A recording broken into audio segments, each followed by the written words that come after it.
Recession fears are growing in the US after the jobs report on Friday, where we saw a significant drop in the amount of jobs that were created in July. The unemployment rate rose to 4.3%, a 0.2% jump from the last month. This was largely due to the hurricanes in the US. Labour market concerns have markets pricing in the chance of a 50 basis points move in September rather than a 25 basis points. Now that is a significant shift in sentiment within the market. Notably, the S&P 500 is 8% down from the highs and down 6% in August alone. The Nikkei was down over 12%, highlighting to us those recessionary fears.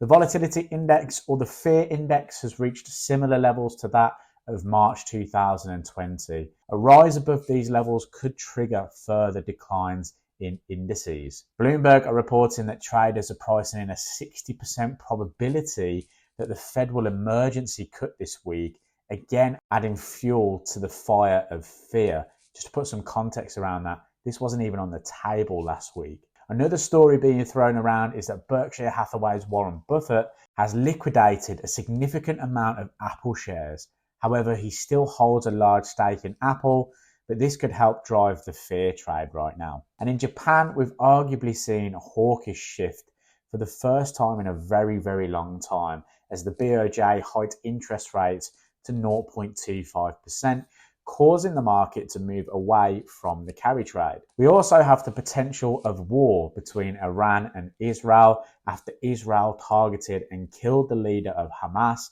in Iran, which Iran have said was a big mistake. This is being felt in the oil markets as they have erased this year's gains. Risk assets have also been beaten to the ground, with Bitcoin in particular reaching the 50k level. The market is very much in risk-off mode, and this is something that we have covered for a while in terms of buying the Japanese yen, the Swiss franc and gold. This is reflected on the currency strength meter as well, with Aussie and Kiwi being the worst impacted.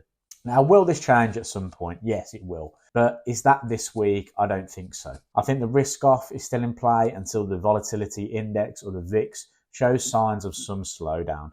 And that means I still like the idea of the yen, the Swiss franc and gold in the near term. We also have to consider what's actually changed fundamentally in the world of stock markets.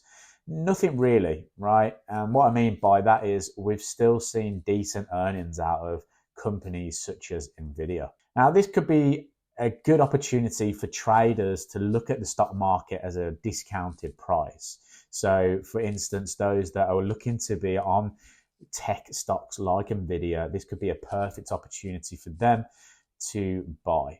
US ISM Services PMI is coming up very, very shortly, and this will be very interesting. A lower number than 50 will show contraction and will compound the move that we're seeing in the markets at the moment. However, forecasts do suggest that we will see a number of 51.8. If we were to see that, it could calm some of these rocky waters that we're seeing in the US, calm some nerves amongst investors. So, is this a market correction, or is this an overreaction that we're seeing in the markets? Let me know your thoughts in the comment section down below. But this week could be a very, very interesting week in the FX markets. I'll speak to you soon.